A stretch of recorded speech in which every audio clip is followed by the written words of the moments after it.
Bienvenue dans cette nouvelle édition du QG News. Au sommaire, marche de soutien au président Robert Mugabe au Zimbabwe.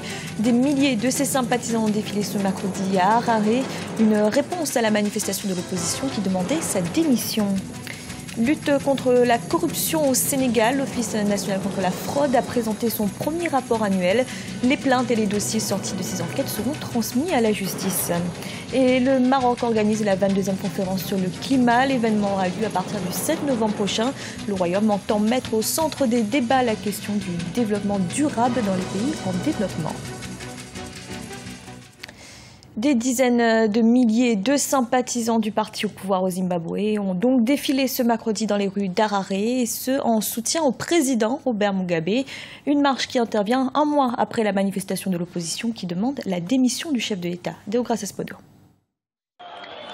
Des milliers de Zimbabwéens ont défilé mercredi 25 mai dans les rues d'Harare pour manifester leur soutien au président Robert Mugabe.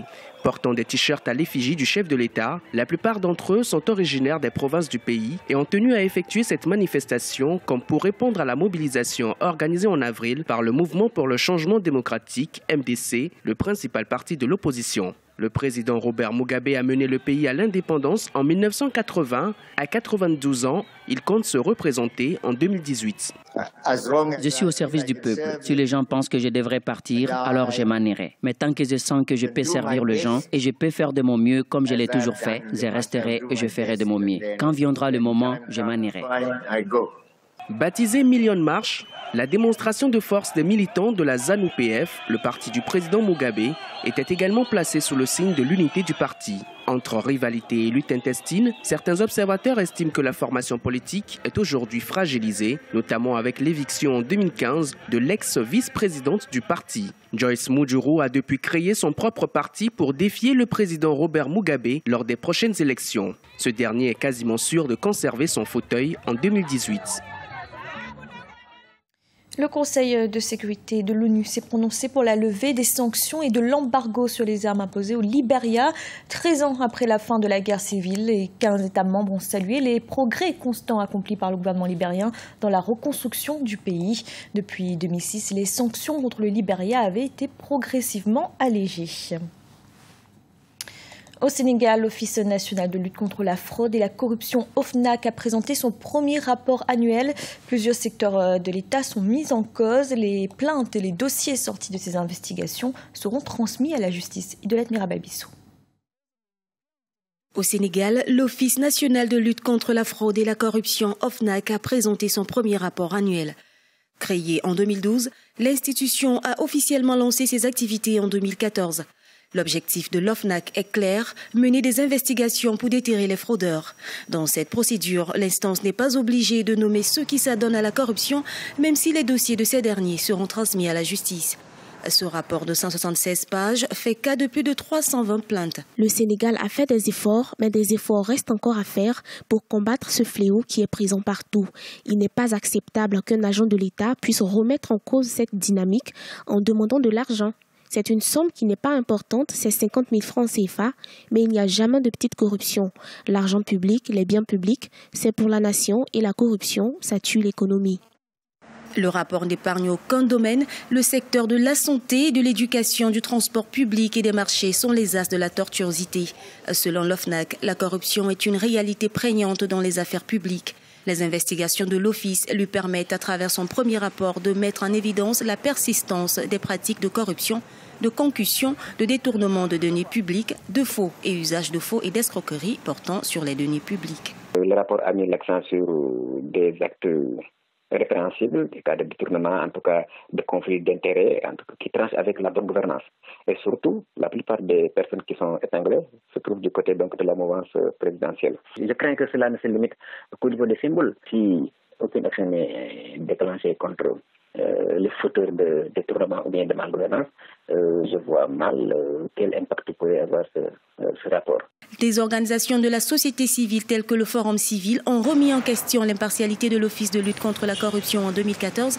Pourtant, l'OFNAC a été créé pour prévenir tout type de corruption dans les administrations ainsi que chez les responsables politiques. Selon certains observateurs, l'efficacité de l'OFNAC ne pourra se mesurer qu'à l'aune des suites judiciaires qui seront données aux différentes incriminations contenues dans les rapports produits.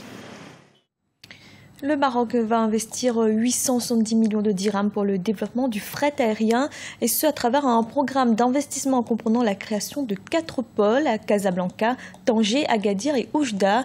L'objectif est d'atteindre les 100 000 tonnes en volume à l'horizon 2020 et 182 000 tonnes à l'horizon 2035.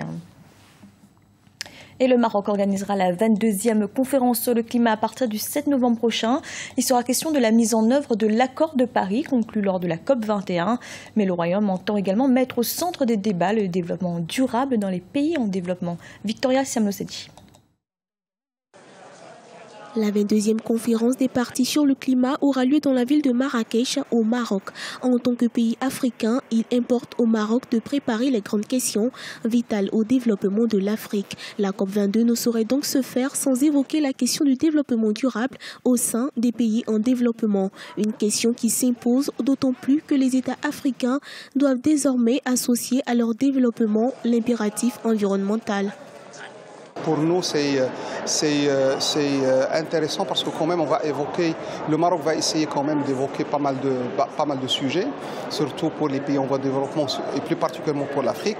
Donc je crois qu'il y a l'aspect développement couplé avec la protection de l'environnement. Un véritable challenge, comment accélérer le développement et préserver l'environnement.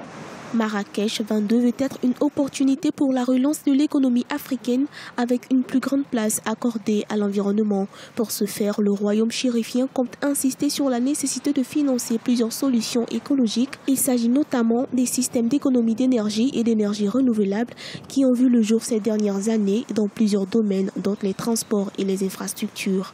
Moi, je crois qu'aujourd'hui, l'accélération du développement des transports nécessite bien sûr qu'il soit un développement inclusif, mais aussi qu'il soit un développement durable. Ça veut dire prendre en considération les aspects environnementaux et d'où la nécessité aujourd'hui de choisir les meilleurs process et les meilleures technologies, d'où la nécessité aujourd'hui d'économiser en termes d'énergie, de réduire l'émission de CO2, la nécessité bien sûr d'utiliser des systèmes de mutualisation du transport dans le domaine urbain, l'intermodalité, ainsi de suite. Moi je crois que COP22 va être un véritable challenge pour notre pays, mais aussi une occasion pour débattre de vrais sujets qui intéressent le monde d'une manière globale, mais plus particulièrement les pays en voie de développement comme les pays africains, à commencer par le Maroc.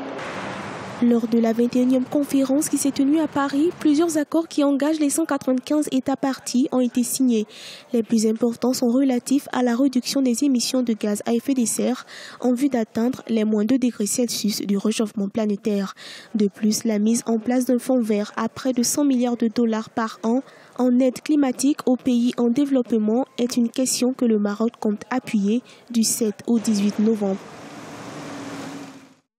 Et la Banque africaine d'import-export, Afreximbank, a annoncé avoir effectué une levée de 750 millions de dollars suite à l'émission d'un eurobond.